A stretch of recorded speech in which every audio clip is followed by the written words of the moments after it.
Marshall in the middle.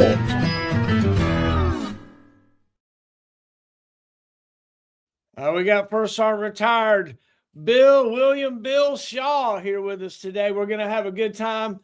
This show is sponsored by Penny A. Cox, Esquire, for all your lawyering needs. If you're in need of a lawyer, call Penny A. Cox, Esquire. She does bankruptcies, she does criminal defense, she does all kinds of guardian ad litem for kids and all kinds of stuff. So Penny A. Cox, no matter where you're at, if you need a lawyer, there you go. So thank you for sponsoring Penny.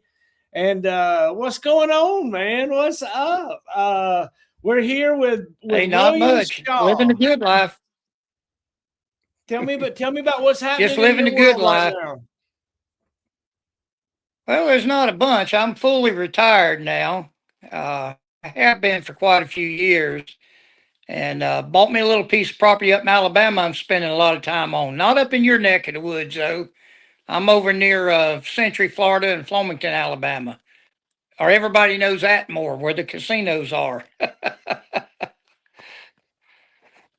But that's about it. Just retired, enjoying life. I Tell me love watching about your show, though. I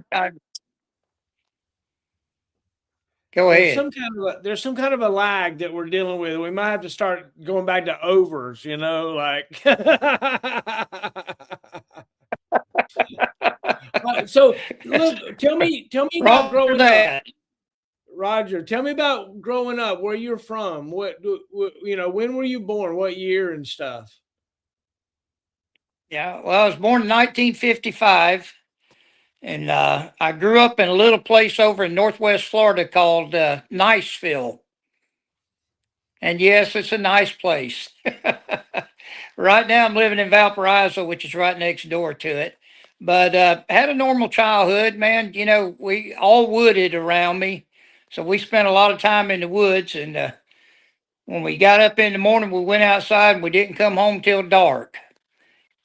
So we spent a lot of time playing cowboys and Indians and playing army and shooting each other with BB guns and just having a good normal childhood.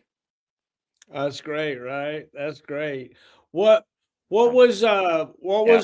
was there like a medical problem when you were a kid, or was there anything that that scared you as a youngster growing up? No, not really. Like I said, I had a pretty much normal childhood and went through grade school and middle school and high school right here in Niceville. Um, Once I graduated, and of course, I've been working since I was 13 years old. My first job was picking up scatter brick around houses that had been bricked by the brick masons. I made a quarter an hour. That was good money for me when you're 13 years old. I get it. I get it. So Yeah. what did you do Then in after high that, when school? I was in Well, when I was in high school, I had two different jobs. I worked as a brick mason's laborer after high school, after at the end of the day of high school. So I had about a good 4 hours to work there. And then after that, when it got dark, I went over and worked at the local auto parts store as a machinist in the back, grinding heads and rebuilding alternators and starters and doing engine work, just whatever needed doing. They'd let me work till about 9:30 at night, and then I'd go home and get up the next morning, go to school, and start all over. So you were eager to work as a kid. What drove you to be a worker? Did you like money, or did you just like doing things? Now I just like staying busy. I think it's just in my DNA. Right, right. Tell me My about whole family's been joining the workers. So tell me about joining the army. sorry, I didn't. How did that come about? Oh, yeah, that's a good story there. I went to join I took the ASVAB, and I went to join the Air Force because it's all Air Force around me here in Niceville. We got Eglin Air Force Base. I don't know if you've ever been there, but supposedly it's the largest Air Force base in the world for land acreage. We actually flew and jumped in down here and shot the Gatling guns down here once. But anyway, uh, went to join the Air Force, and they were going to put me in electronics, aviation electronics, but I couldn't leave for 6 months. And I knew in my heart, if I didn't go then, I wasn't going. Because, like I said, I was working and making good money, but I wanted to get married, so I needed something stable. So the Air Force guy, I told him, I said, that ain't going to work. He said, well, have you thought about the Army? And I said, well, no, but I can. So he walked me down there and gave my ASVAB scores to the Army recruiter. And the boy's eyes, I can still see him, got real big. He said, what do you want to do? And for some reason, I told him I wanted to go to Fort Campbell, Kentucky and be in the 101st Airborne Division. Well, I got my wish. That's where I ended up at. I took basic at Fort Jackson up on Tank Hill over there. And then they flew me on the aircraft. They flew me out to El Paso where I got 16 Romeo AIT. And then they took me from there and flew me home for 2 weeks. I got married, and I've spent our honeymoon driving to Fort Campbell, Kentucky. But they tricked me. I thought I was going to be airborne, and Fort Campbell did not jump at that time. They had taken them off jump status. So I was kind of a little bit disappointed there, but I liked the unit. It was comparable to the 82nd. You know, looking back, they had the pride and the spirit of corps, and always thought they were the best of everything, which I did too when I was there. But later on, I found out what real professionalism was when I got to 3rd Battalion, 4th Air Defense. But I spent 3 years there, and then almost got out of the Army. I had a 4-year enlistment. Spent almost 3 years there, and like about a month or two, and they come up and put me on levy for Germany. Well, they took me to the levy briefing and said, well, you know, you've got to extend or re-enlist, you know, to fulfill a commitment. And I was a smart ass corporal by then. And I told him, I said, I'm not extending or re-enlisting. You put me on orders, you extend or re-enlist. So I fought them all the way. I didn't want to go to Europe. Well, bottom line is needs of the Army. So they sent me to Europe, but I got my last laugh in on them because I only spent 13 months there and re-enlisted and got right back to Fort Campbell, Kentucky. So we had 2 tours with the 101st. Made E5 when I was in Germany, of course. They changed me from corporal to specialist when I flew to Germany. Then once I got there, I was an E4P, so I got promoted right at 3 years to E5. And let's see, then I went back to Fort Campbell. I spent another 2 years there, made E6, and decided I'd do something different. Like I said, I like staying busy, so I volunteered for drill sergeant school. And boy, I didn't know what I was getting into then. You never went to drill sergeant school, did you, Will? No, I never made it. I wanted to go to drill sergeant school. That was something I wanted to do, but I just never got the opportunity. Yeah, well, let me tell you, for the people that's been to it, they'll tell you that school is rather difficult to get through. If I remember correctly, it's been a long time, but I think there's 104 modules that you had to do. You know, similar to Jumpmaster School. You know, you had to do the modules; they had to be done right and correct and everything. Well, you got a second chance on every one of them. But when it come to the third chance, they put cameras and mics on you. So if you even flinched when you were calling attention, of course they no-go'd you out of the course. But made it through there. I think I actually had 2 no-goes, but made it through that all right, which that was pretty darn good back then. And I ended up back in El Paso, on tank or up on the hill. I was in Charlie 4-1.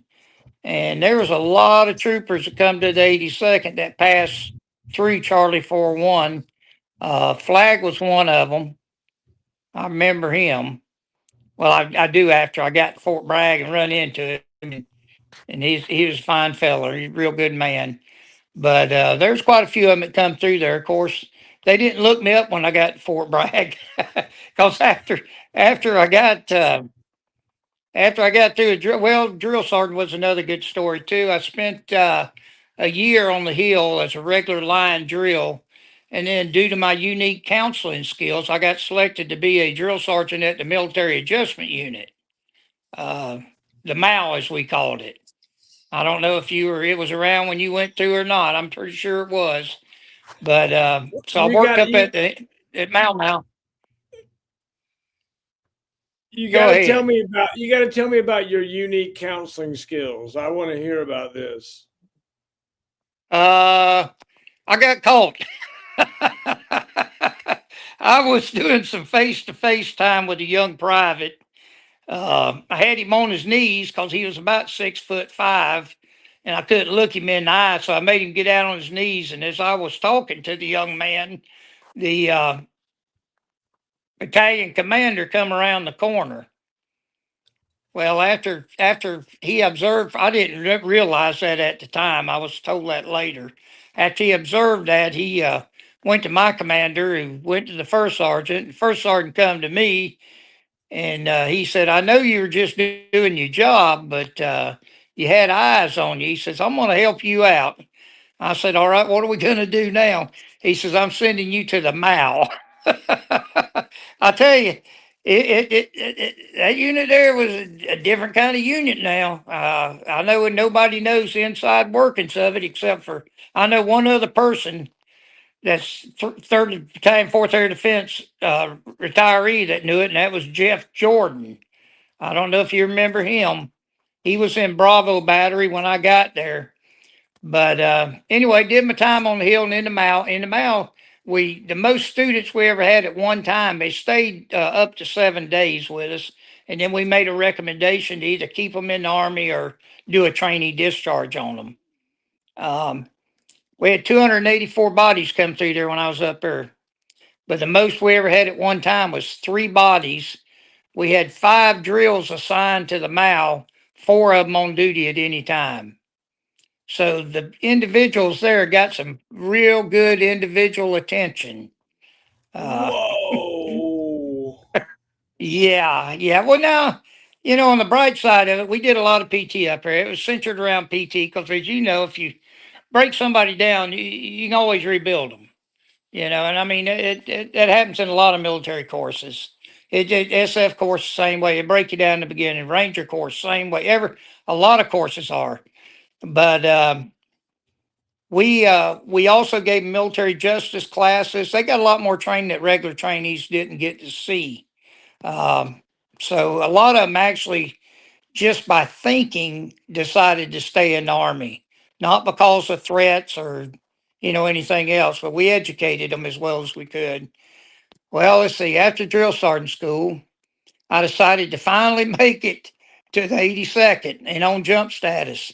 So in my brilliant mind, I decided to go to jump school. I was, let's see, 26 when I went on drill status. I was 28 years old, 28, 29 years old when I went to jump school. And I'll tell you one mistake I made when I was going to jump school. I should have took that daggone drill sergeant badge off my uniforms. Because when I got there, I don't know if y'all remembered, everybody should. You remember the tree. Man, I spent more time with my feet up on that tree than you'd ever believe. But that's when I got into jump school. I had to pass the PT test first, and that darn grader I had couldn't get past 19 on push up. That drill sergeant patch. I forgot to mention I had air assault badge on it at the same time too. yeah, I got double dutied. I got a lot of that attention that I gave in MAL. I got in 0 week of jump school. Of course, they failed me on my PT test, and that really it really upset me because it really set me off because I knew what I'd done, but I didn't realize the games that some people play, but it happened. So needless to say, I had to wait a week, and then once I got in jump school, everything went great. I mean, PT wasn't no problem. The worst thing was a swing landing trainer. Am I saying that right? Oh Where you yeah, hooked up to that daggone Yeah, get up on that harness. Well, once again, that drill sergeant badge got me a lot of rear PLFs. I'll tell you, uh, I wished I'd done it the other way. Went to 82nd, then went to drill sergeant school. But oh well, it is what it is. Well, I went to the 82nd, and my welcoming was at 82nd Ripple, and Sergeant First Class Jordan, who I did not know him at the time, but he come over there and met me, introduced himself, said he's in Bravo Battery, 3rd Platoon Sergeant, and he says, you're coming to work for me. So I didn't even make it to battalion before I was told where I was going to work at. But he had a drill sergeant badge on. I figured, well, that's the brotherhood coming, you know. He must have, I knew I was coming through. Well, little did I know, he worked at Mal before I did. So we had that in common. Anyway, got along real good. If I had to pick, you know, one of my top 5 role models, it'd be Command Sergeant Major retired Jeff Jordan. And that was before he ever became a Command Sergeant Major, before he ever became a Master Sergeant. When he was an E7, he was just squared away. He was strack. Gave me a good example to follow when I became a platoon sergeant. But I spent 83 to 86 at Fort Bragg. Oh, one of your favorite subjects, Jumpmaster School. Let me tell you how that come about. I get to the unit and get signed in, get CIF, get all my mess squared away and everything. And Jeff said, take whatever time you need to find you a place to live for you and the wife and everything. So I found a place to live over in Cottonade, right outside the gate, and got moved in and all. And then I went back to work, and about 2 months, I'd been there about 2 months, and he said, okay, he says, I think you're settled in good, don't you? I said, yeah, I am. We'd already had a fill problem.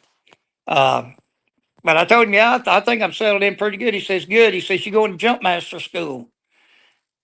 I had 9 jumps. 9. A total of 9. You know what you got to have when you graduate, right? Yeah, 12. Am I wrong on that? You're right. Yeah. So I had to make 3 jumps in Jumpmaster School before I could even graduate. But I found that to be, it was like drill sergeant school, but it was much more intense. I think because of the pressure we put on ourselves going through it. I didn't want to disappoint anybody. I mean, you know, I didn't know it was unusual to go with 9 jumps. You know, I just thought it was another school he wanted me to go to. So I made it through Jumpmaster School with the exception of PWAC, practical work inside the aircraft. When I was doing my 360, that's when you hung out. I'd do my 360. Well, when I got down to looking down, there was King, Sergeant First Class, I believe, King at the time, looking at me. So anyway, all that went real good, and we get back and we're in the classroom and everything, and I'm all happy and shit. You know, I done good. Well, King's up there. He says, well, he said, and I can't remember my roster number, but he says, you are a no-go at PWAC. And of course I said, pardon me? He says, are you hard of hearing, son? You're a no-go at PWAC. Said, what did he say? Weak hand signals. That's what it was. Weak hand signals. So I guess I didn't do a hand signal right.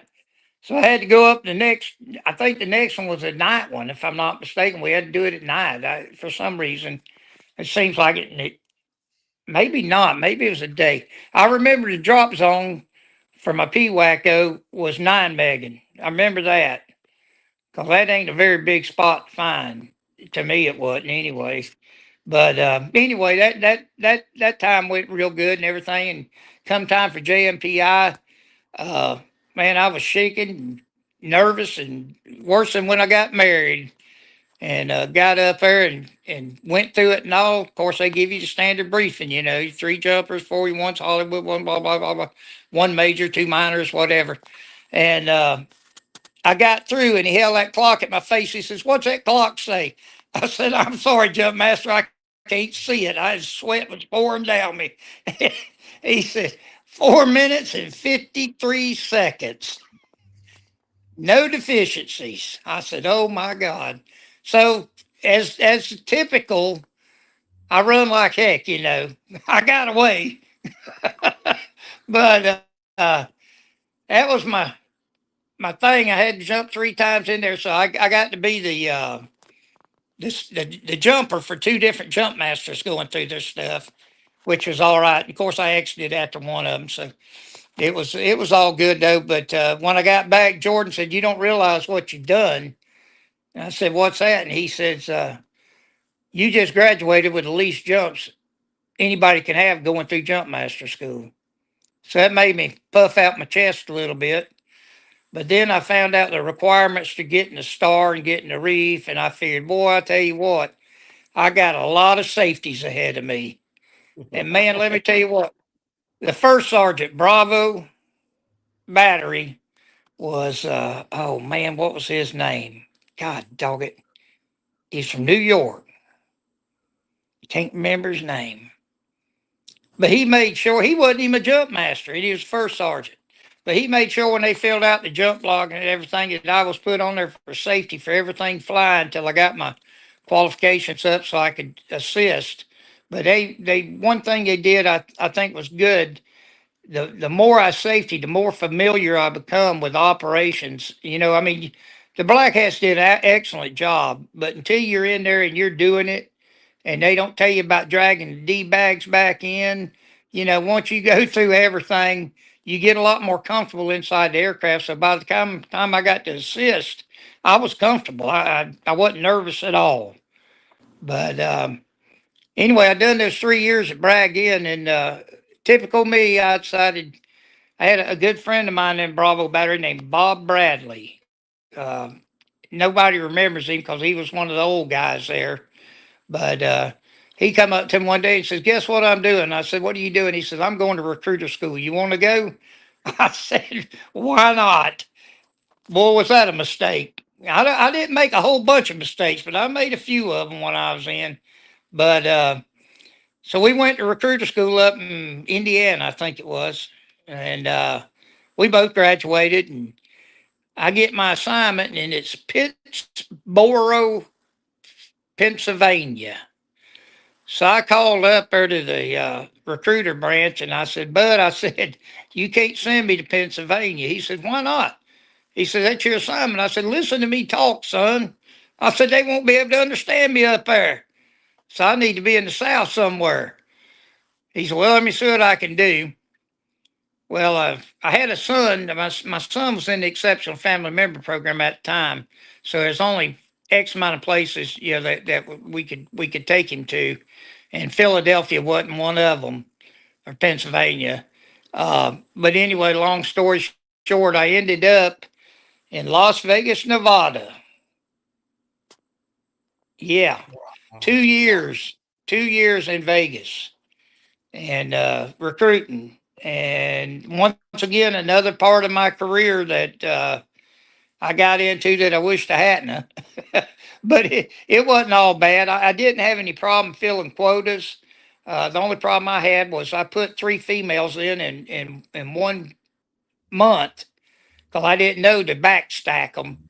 Well, I hadn't been there too long. Then I become known as the female recruiter for the station. So if a female was needed in Las Vegas, if a number come up for a female, guess who got it? Yep, me. So you had to work twice as hard back them days to get a female in the army. What woman wants to go in the army and put on them old ugly fatigues? But we enjoyed it because it was good hours, not too many long hours. Occasionally we had some, but good people in there.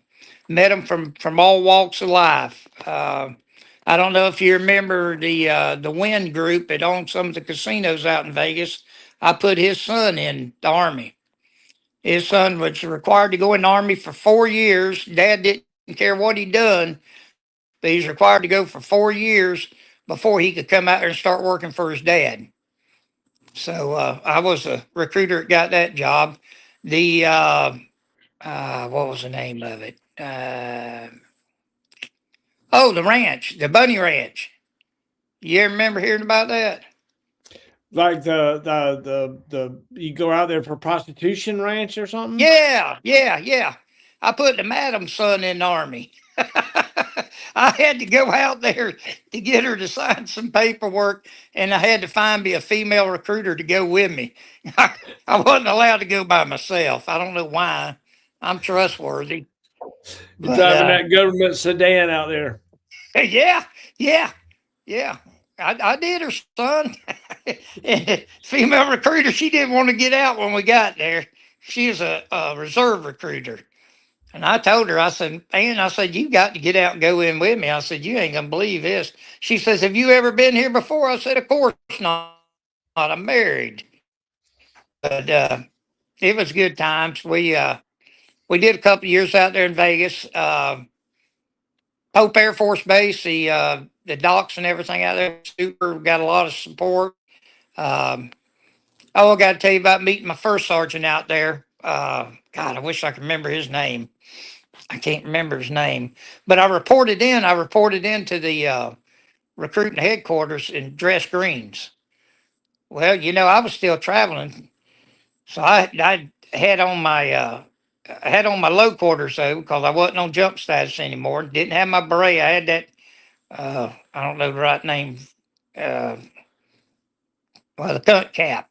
I can't remember what you call it. But anyway, in first sergeant, I reported to the first sergeant, reported to the commander, and then went and reported to the first sergeant. He had me standing there at ease in front of his desk. Didn't even offer me a chair. I guess he was used to dealing with us coming out of the woods, But he looked up there at me and he looked at my uniform. He says, "I see you're airborne." So I looked over there, his dress green jacket hanging on his coat rack behind him. I said, "I see you're not." He said, "Well, I went and I got injured." And I said, I believe you, First Sergeant. I know everybody didn't get to make it through the first time. But anyway, he took a liking to me real quick out there. But seriously, it took him a little bit, but he got used to my sense of humor anyway. But then after recruiting, I was fortunate enough to come back to Fort Bragg. Of course, by then I was an E7. I got promoted to E7 when I was out on the recruiting stuff. So I made rank quick in the army. Uh, pretty darn quick. I was a 26-year-old E6 on drill sergeant status, and of course I made 7 at below the zone and whatever in secondary, whatever it was. But once I got to E7, that's when everything slammed on brakes. I got back to Fort Bragg, took over, went right back to Bravo Battery, took over Second Platoon. Uh, had had some good squad leaders, just excellent squad leaders. You've talked to some of them, I believe. Oh shoot! Once again, I've hit my head too many times. Uh, well, Rucker wasn't in my squad, but Falk was. Falk was one of my squad leaders. Robinette was one of my squad leaders. At that time, neither one of them had been through Jumpmaster School. Robinette just never did make it through. I don't know if Gerald Falk ever made it through or not, but it wasn't such a big push on it back then. We had ample Jumpmasters. There wasn't no shortage of them. And I finally got that second tour. I finally got my star, being a senior graded. Uh, Once again, this First Sergeant Pascal L. Hilton. Boy, you need to get him on this radio. I'll tell you what, that was another one of the top 5 mentors I ever had in my life.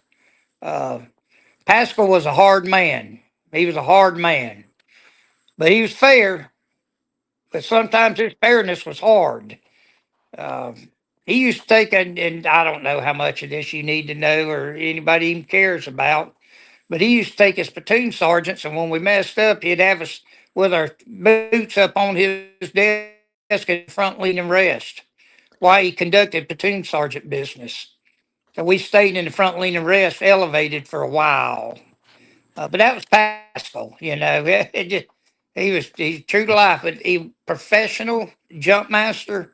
Uh, when I safetied him or assisted with him, uh, just brings back good memories. Good memories.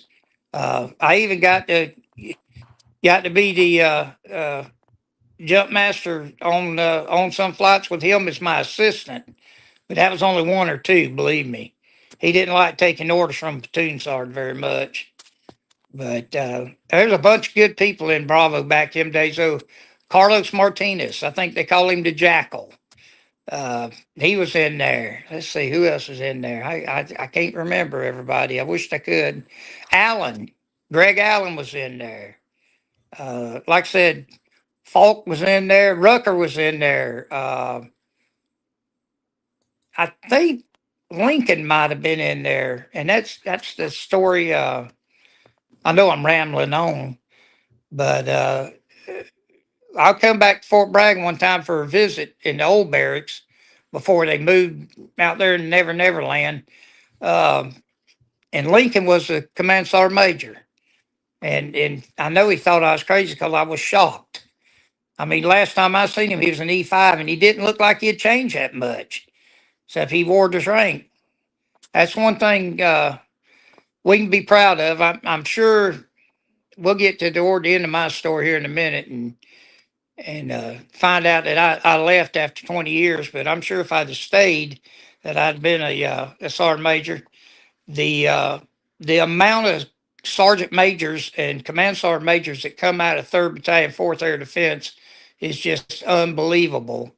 When you think back to those young E5s that we had, and gung ho, professional, of course, they get in trouble every once in a while, but yeah, yeah. The quality NCO, and I know it's been said the officer and NCO quality, but the quality NCO was just fantastic. Of course, on the officer side, we had Chapa there. He was a great commander. Underhill come through there. Underhill actually come to Alpha after me. But anyway, back to the story of being in second platoon. When I come back 86 to 88, 88, no. I was there from 83 to 86 and then 88 to 92. And from 88 to 92, I come in as second platoon sergeant, Bravo Battery. After about a year, I was on the promotion list for 8. The first sergeant of Alpha Battery had a situation and he needed a replacement. So I got called over to the colonel's office with him and the sergeant major and the commander of Alpha, which was Captain Manning at the time. And Colonel asked me if I was prepared to become a first sergeant of Alpha Battery. And I looked at him and I looked at the sergeant major and I said, I've only got one request before I do it. And he says, what's that? I said, are you going to let me be a first sergeant? Because I want to do it my way. And I said they had some problems in Alpha at the time, as each battery had over time periods, you know, and always, you know, you always coming out of Bravo. You think Bravo's the deal, you know, but then you look over at Cold Steel and they're just like Bravo. But Alpha had some problems at the time, and it was I guess you'd say it was a case of the rooster running the hen house, I guess, or the fox in the hen house, or whatever you want to say. But got up there, and first day I become first sergeant. Got introduced to the battery by the commander. Uh, Told the battery I just had one thing to say really, and that was let's get it done. Whatever it takes, let's get it done. And told the platoon sergeants I'd meet him up in my office. So I walked in. I got up there, and the platoon sergeant's already in my office. I got up there and I looked in there and there was two of them sitting on the corner of the first sergeant desk. One of them sitting over on the couch with his legs all crossed up and all, laying back. And one of them was standing over in the corner, I think. But I went in there and said that. I backed up and I looked at that sign and I said, yep, I'm right, fellers. They said, "What's that?" I said, "It says first sergeant, not first sergeants." I said, "You two get your ass off my desk, get everybody up here at parade rest, and let's talk." So we started off that way, and it took a few months, but it got better pretty daggone quick. Pretty daggone quick. It got better, and proud to say that I went over to Desert Shield with them. Well, first of all, we had a platoon go over ahead of everybody, of course. And then later on, they had two platoons over there. I wasn't going until I had more than 50% of the battery over there. That was the deal. The commander was over there, but I got called by the battalion commander and told I need to get on the next thing smoking. Uh, Evidently, things weren't going as they probably should have been at the time. So, of course, I loaded up, got on the first thing going that way, and ended up over there. And not much happened, really. You know, as everybody that was over there knows, that we went 7, 8 months, whatever it was, and absolutely nothing happening. Well, I mean, little excitement, like one of the darn infantry guys shot off a mortar and inside the or something. He shot off a missile of some kind. I don't know what it was, AT-4 or something other, inside the motor pool.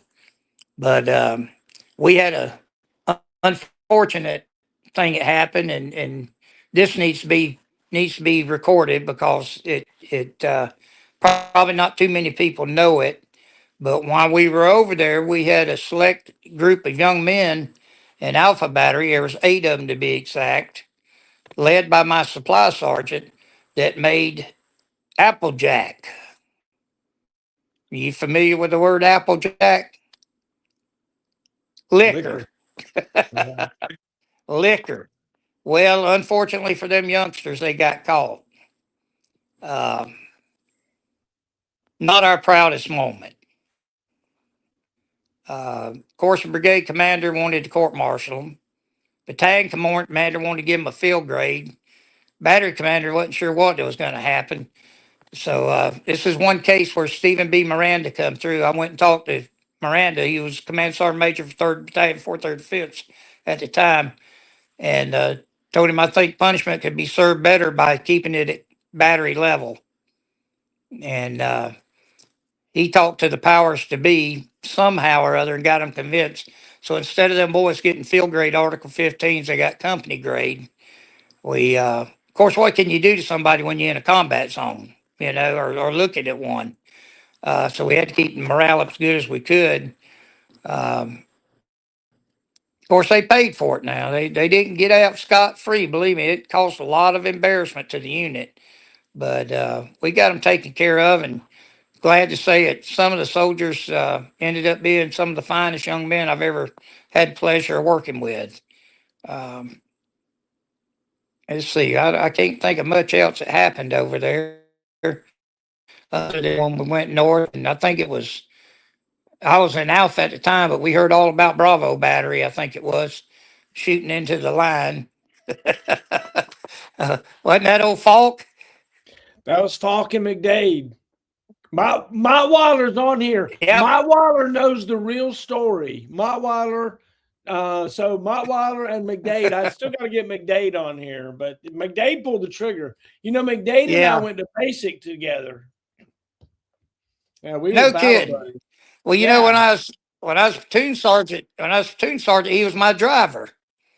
I made him my driver. I actually went over and visited him 4 or 5 years ago. I got a place up in the Smokies, and we went over to where was he at?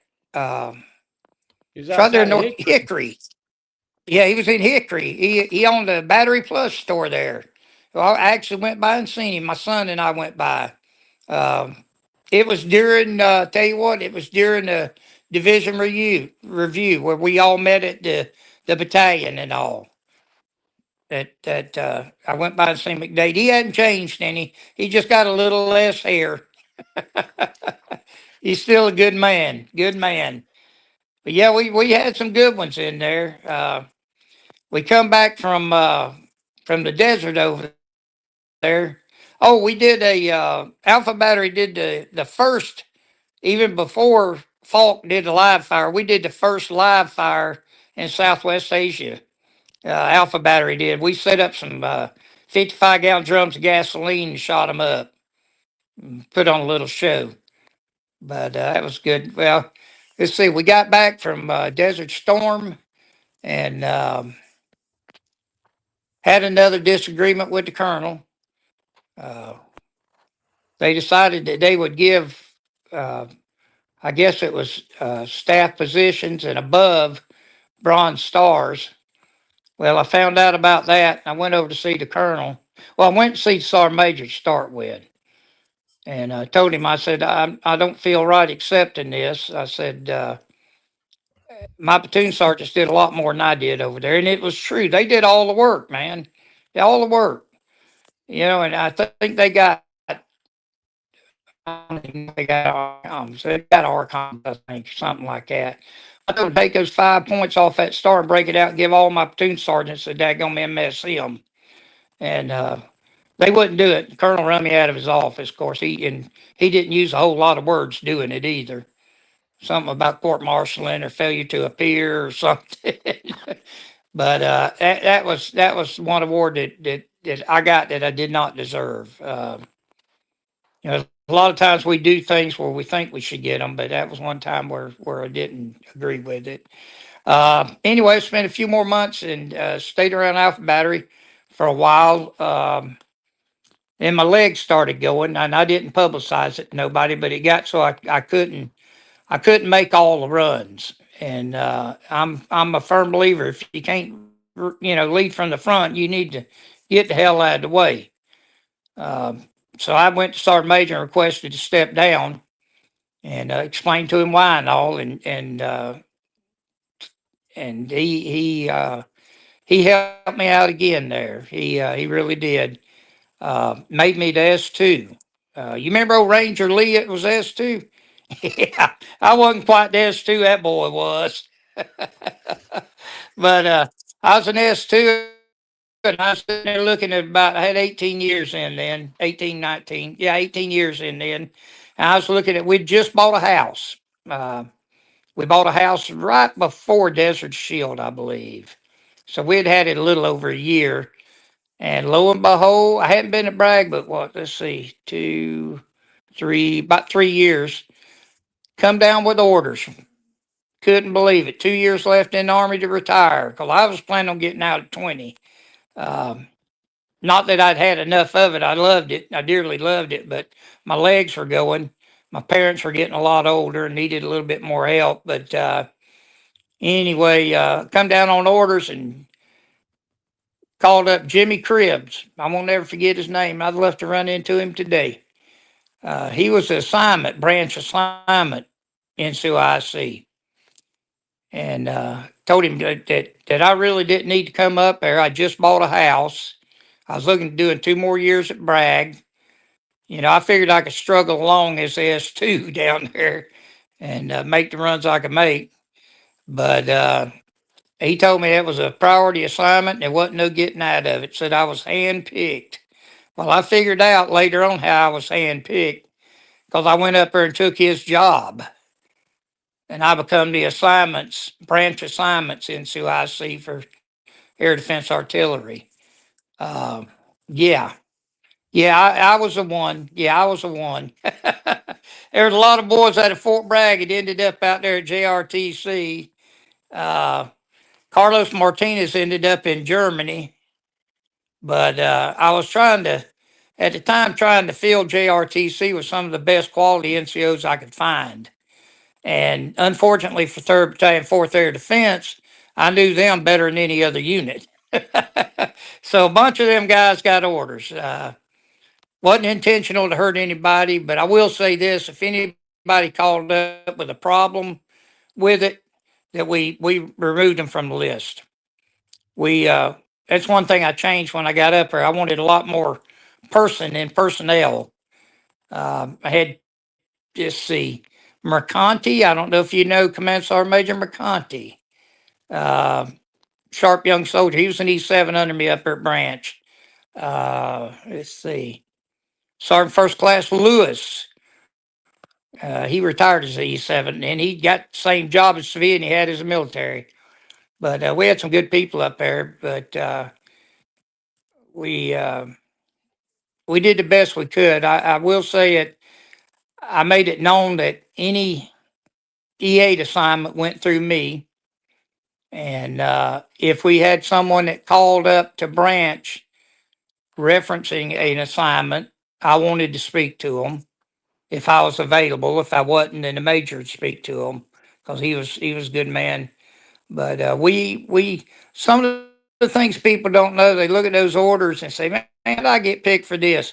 Let me tell you, it's just the way the wind blows sometimes. It's just we try to look at everyone with time on the station, how much rank they had, and in cases if they were married or not. And I always had something against sending married people to Korea unless they requested it. Now we had some. Gregory Allen would have stayed in Korea for 20 years, I believe. If he could have, he would have. But I know, I don't know. You talked to Carlos, didn't you? Yeah. Yeah. Did he tell you about his surprise assignment to Europe? I don't remember it. Oh, I went to Carlos's wedding. And after his wedding, I went in civilian clothes, of course, suit and tie and all. And after his wedding, I eased up next to him. I said, Carlos, if you could have anything in the world, what would you have? He says, you know what, Bill? He said, I'd love to go to Europe. I just nodded my head, went back to branch. Next opening for E7 in Europe, guess who got it? That was one I had to fight with a battalion commander. And I'm thinking Wilbur Adams was a sergeant major then, by then. I sponsored Wilbur when he come into division as a regular novice jumper. I was his sponsor. But anyway, I caught a little bit of quite a few phone calls over Carlos going to Europe. But I convinced them all it was a betterment, to lose one E7 than it would be to lose 15 or 20 Stinger people, because I needed Stinger people at the time. And we always kept 82nd over 5% over. Most of the time I tried to keep them 15% over if I could. But anyway, I spent a couple of years up there at Millperson, and Chris Shepard. I don't know if you remember him. He was a captain in battalion. I think Chris ended up being a general too. I believe he did. But him and Edna, I still talk to him every great once in a while. He was a battery commander when I was in Bravo Battery too. Him and Chapa. I think Shepard was the second one, or no, maybe not. Anyway, Shepard come over to me from the officer side, and he said, I heard you plan on retiring at 20. And I said, yep, you got it right, sir. He says, look here. He says, I'm fixing to go down to Hawaii and I'd love to take you with me. And I'd had on my green sheet for 20 years Hawaii. I could have picked my assignment when I left. That was one of the benefits of being at Millperson. If it was available, I could have picked my assignment when I left anywhere I wanted to go. Most people took ROTC duty. That wasn't me, but most people did. But I told Chris then, or Captain, or I guess he was a colonel then, Colonel Shepard. I was tired. My body was wore out. It was time to go home. So I did. I retired at 20 years and 7 days. I love it. And I that's love it. Well, thanks for your service. that's about my Thanks for your story. service. Yeah, So well, what did thank you for yours. I tell people out here, I said, they look at the way I walk down there. I walk like a drunk because I had a spinal cord injury. But I tell people, they look at me and say, are you all right? I said, you won't believe how much fun I had getting this way. So tell me about did you have any tense moments when you were in the military, or long nights, or particularly hard road marches, or did you lose soldiers? You already told me about your soldiers that got in trouble for making the hooch hooch. Well, the leader of that group was my supply sergeant, of all people. And he was a good one. He'd get you. And he said, you tell him you wanted AH-1 out there on the strip, he could find one somewhere. But he got caught up in that mess, and a couple of the boys were Stinger boys, and a couple of headquarters boys, um, and they weren't bad soldiers. That was the problem, and that's why I went to bat for them the way I did, because they were all good soldiers. They just did a bad thing, and it happens in life. But they were they got the Article 15s, and they all actually almost appreciated them, I think, at the time, because I informed each and every one of them what the punishment could have been and how they could have been removed from the theater operations, and that would end their careers and everything. And a couple of the guys went on and made a career at the Army. A couple of them did. Let's see. I know he won't mind me using his name. He'd be a good man to talk to too. He got some funny stories. Craig, he was a Sergeant E5 Stinger man, but he was just a real good dude, and he went on and made a career at the Army. So we gave him that opportunity. As far as terrifying moments, no. A couple of real tense moments when I was a drill sergeant out in the desert during desert range shooting and everything. When you go spend a couple of weeks out there, we had a couple of privates get lost out there, and how they got lost, we still hadn't figured it out.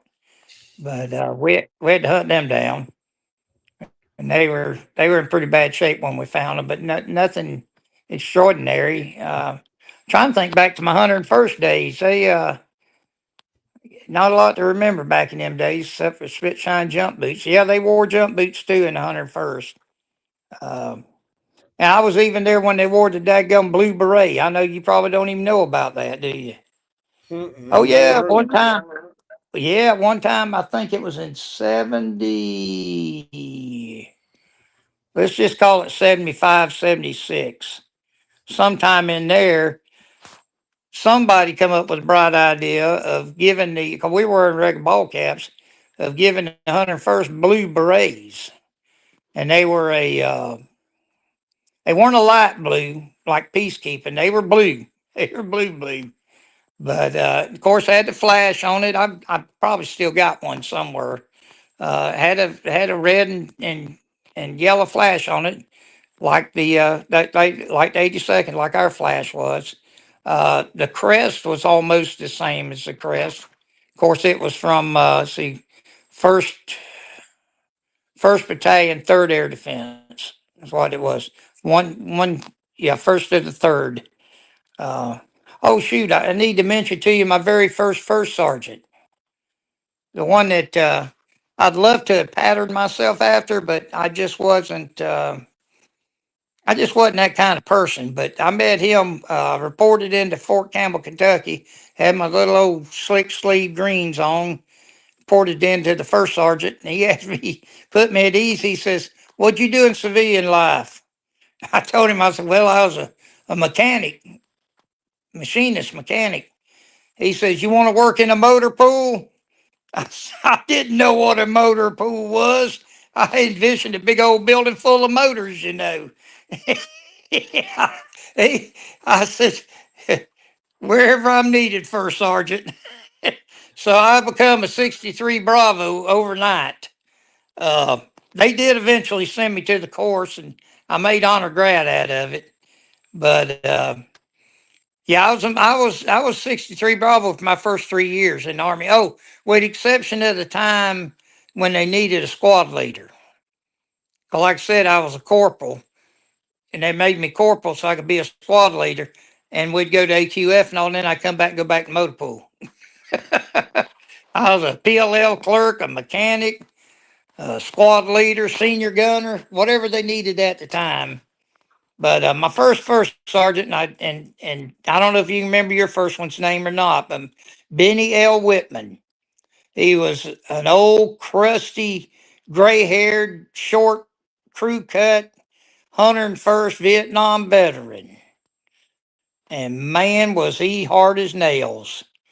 I don't even remember ever seeing him run PT. I don't ever remember it. Just that memory's not there. You know. Oh, shoot. forgot something. It's okay if I continue. Please I do. got I got to tell you about going to basic training. Shoot fire. That was a good one. I had enlisted for Fort Campbell, so when I was in the MEP station, and you know when you get your greens and all, well they luckily went ahead and sewed 101st patches on my greens and on my fatigues. So when I reported in at Fort Jackson, South Carolina, when I got there on the bus with all the rest of them yahoos, 4 out of 5 of my drill sergeants were Vietnam 101st vets. Here I was sporting a patch. Yeah, that's another time my patch got me into trouble. They told me, I don't know how many times, you see, yours is looking where it's going, ours is looking where it's been. Drop and give me 10. I bet I did 1,000,000 push-ups on that tank hill up there. They took a liking to me because of that 101st patch. I asked if I could take it off and they wouldn't let me. They said, boy, you don't even know what you're getting into. You ain't even got out of here yet. You may not leave. But that was and you know, I don't care who you are. If you're 19 years old and you leave home, now I've been living on my own since I was about 17, but I'm still leaving home. And you go to basic training with 100 other people that are all strangers, taking orders from men that just, they're rough on you. And it's scary, you know. You talk about being scared sometimes. It was a little spooky, you know. Especially when we did air drills, they come out about 2 o'clock in the morning, and blow whistles, and get us all outside in formation. We had the World War II style barracks, off grade. They do air drills, they'd blow the whistle, and you go under barracks, go out on the other side on the other company street, and reassemble. And they blew it, and you go back under the barracks. So by the time you got back to bed, you were filthy as a dog, kind of like being in Mao. And the same, you remember the pits in basic training? Oh man, they gave me some of the best entertainment when I was a drill sergeant. Swan dives, tuck and rolls. We had competitions, but yeah, memories. You bring back a flood of them when I start talking. It's the first time I've ever sat down and talked to anybody about the military since I retired. You know, uh, it's good. It's good. It's really interesting to hear you talk about the drill sergeant side of it there up on the hill there at Fort Bliss. What was it like to be up there? I also want to mention the bear. Remember Hilton would make us all do the bear in the hallway. Remember that? Oh yeah. Pascal Oh Hilton? yeah. Yeah. Pascal was he was a wild one now, let me tell you. He was something else. Oh, Bob Meyer was over there in Bravo with me when I was a platoon sergeant with Pascal. Bob Meyer's been in the lean and rest all on his desk. I can't remember. I think Steve Rogers was over there too. He was over there a little while before went up first sergeant. I know he was new in there. Bob Meyer was Bradley? another. Yeah. No. Yeah, Bradley No. before he took over. Maybe I'm remembering Charlie Battery. I might be wrong. I might be wrong. Yeah, you remember Charlie Battery, Staff Sergeant Bradley? Yeah, he was Charlie Battery. He was Charlie Battery. Yeah, yeah. Uh, we had uh, we had another bear before the sergeant major. We had another bear over there, and I'm trying to remember his name. He's sergeant first class. He's a black guy, and he's built like a bear.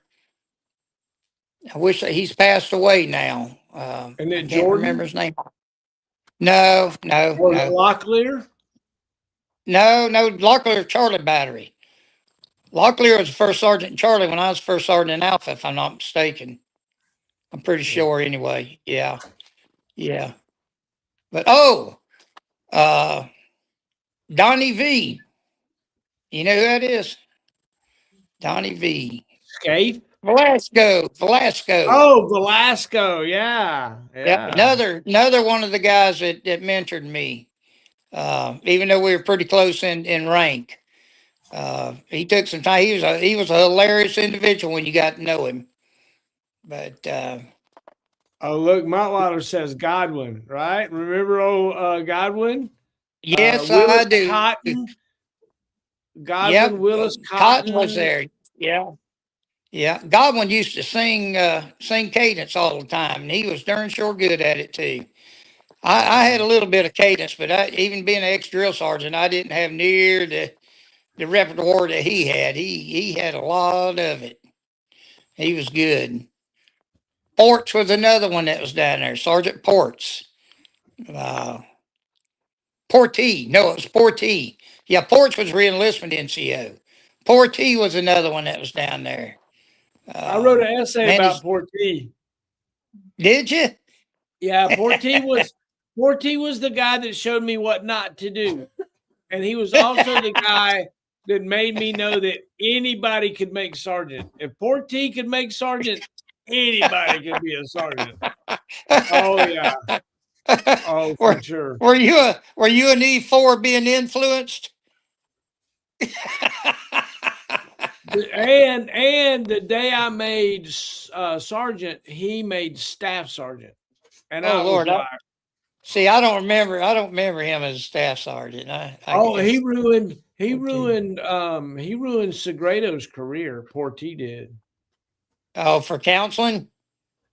Well, look, if you remember Segredo, he was on the edge to begin with. Segredo was one of my platoon sergeants in Alpha when I was first sergeant.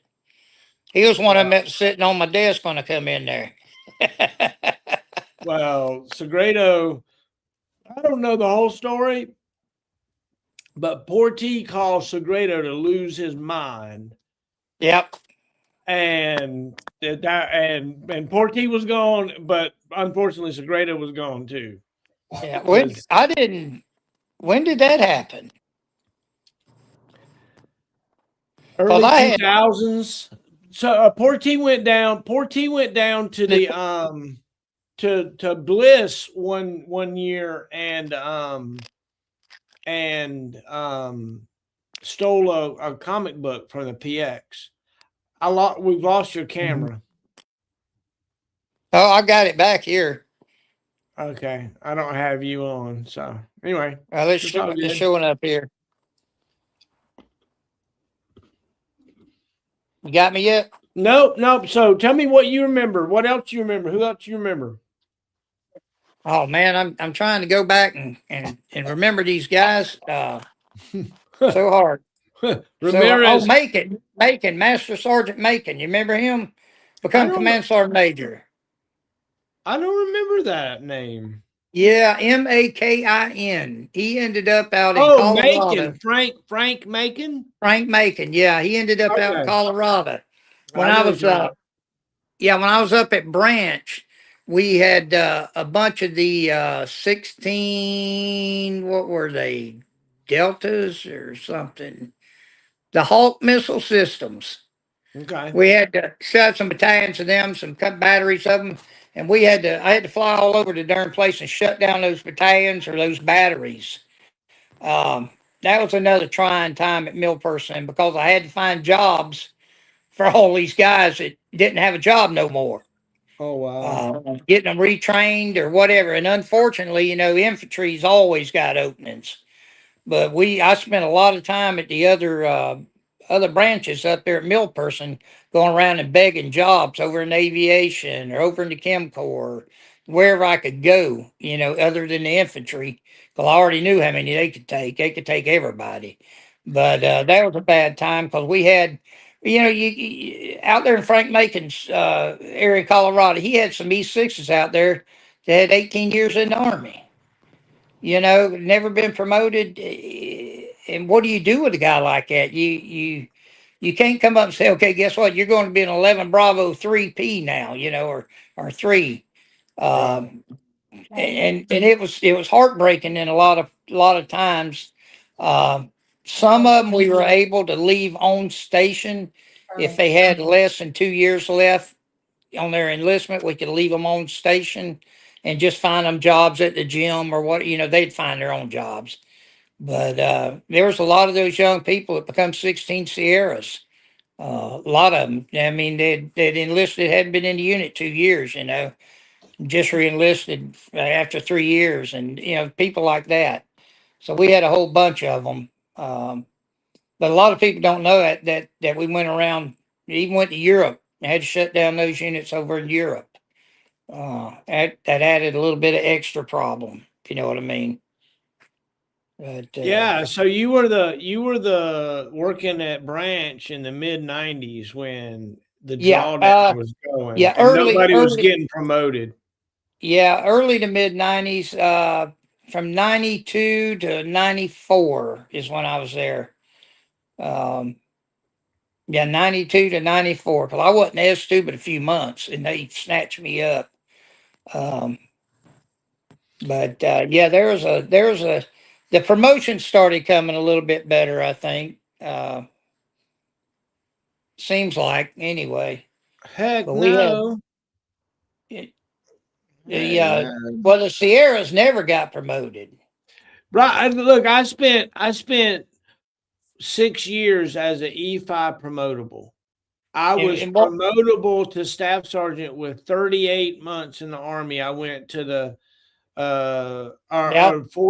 whatever the minimum was, with 3 months left. I went to the board, and then I spent 6 years as an E5P. It was crazy.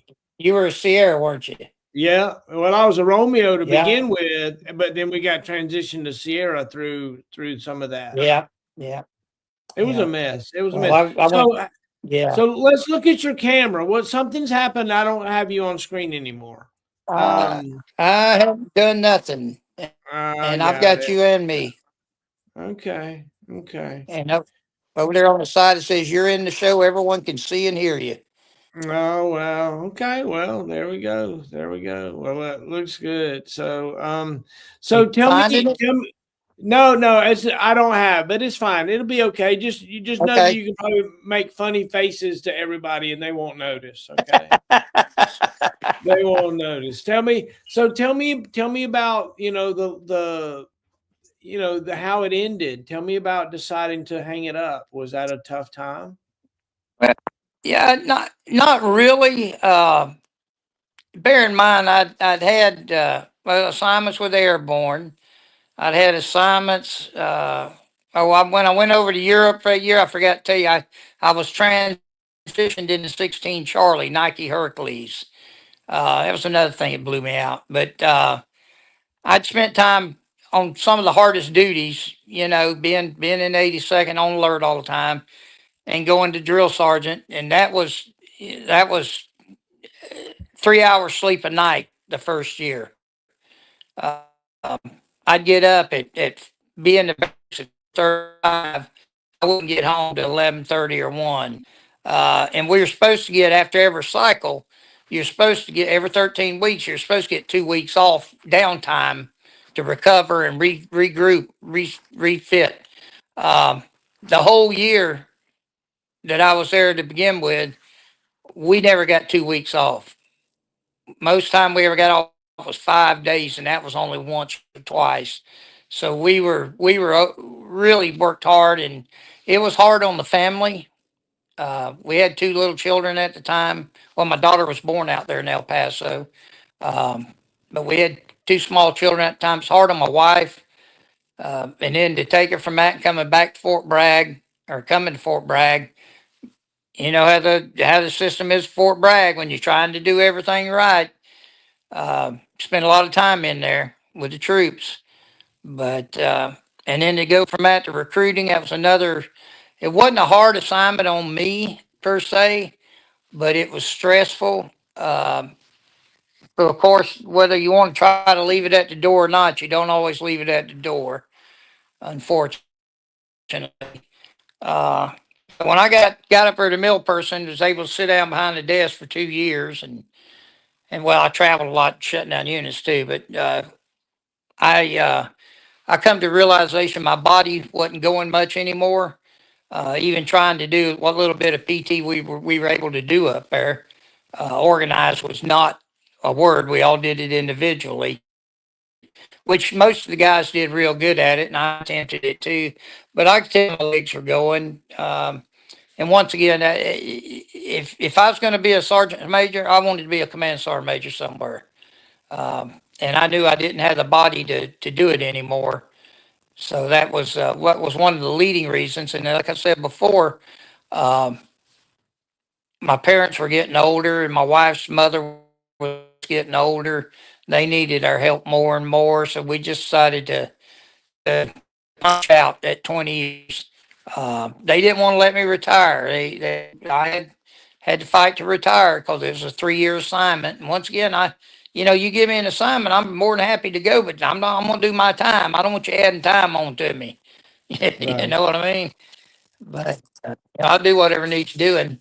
But interesting when I got out though, all that, and I looked to the jumping school for part of it, and the drill sergeant school, the attention to detail that you learn. When I got out, I become a fire marshal for the state of Florida in fire prevention, and that was attention to detail because we inspected all the state-owned and state-leased buildings, including the prisons. I kept looking to see familiar faces, but I didn't ever see any. But that's what I did after I got out of service. I just become a state fire marshal. And I did that for almost 20 years, and ended up with a crushed spinal cord, a bone sticking into my spinal cord up my cervical, and lost the use of one leg, and the other one was numb. Had some pretty quick surgery done on it, which plated and screwed my neck. And we don't know how the injury happened. We think it's just old jump injury from the bones getting weak in your neck and everything. That's the only thing we could attune it to was some banging my head too many times. That's what the doc said anyway. But they plated and screwed my neck, and then went through some physical therapy, and then that fixed my legs, except for the left one still numb, and the right one kind of didn't work all the way right. But a lot of intensive physical therapy for 2 years solved that. I can walk now, which I'm happy about because they won't worry about that. But then they did that in January of 2012. And in May of 2012, they rotted and screwed my whole lower back.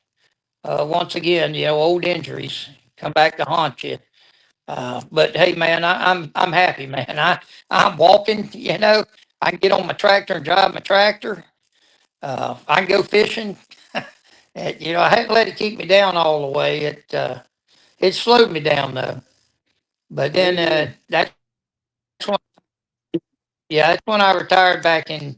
So I've been retired now for quite a while. I retired back in 2013. So I've been retired for a while, about 13 years, I guess.